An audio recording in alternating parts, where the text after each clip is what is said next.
Kemudian ilmu ji gebagi heboh ilmu.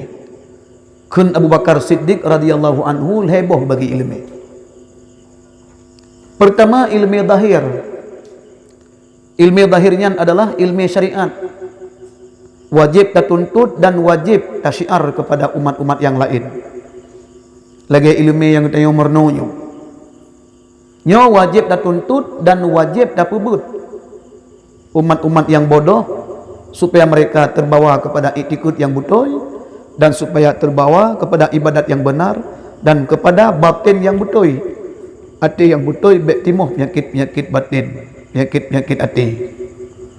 Nyan ilmu syariat, ilmu zahir. Nyan membandum tayo yang ketuk kono, nyan mandum na murno ilmunya.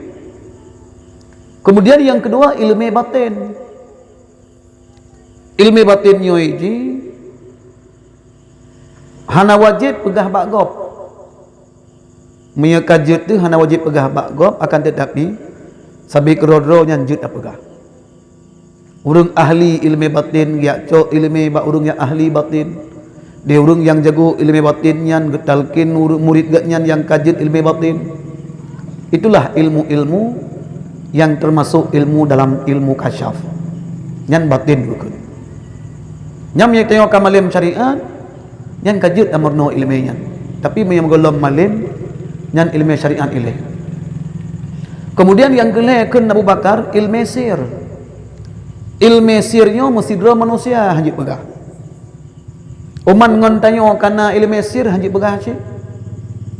Pakan karena yang jih tume kadang-kadang beda dengan tanyo tume.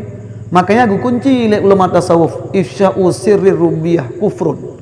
Buka rahasia Tuhan juga kafir.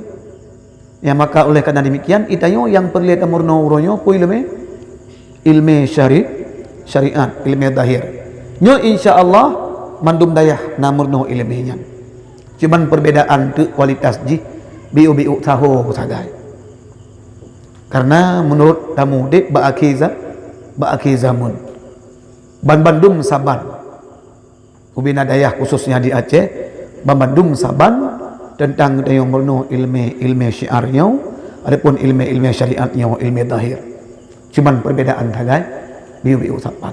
Hasbi Rabbi Jalla Allah ma fi qalbi ghairullah Nur Muhammad sallallahu la ilaha illallah la ilaha illallah la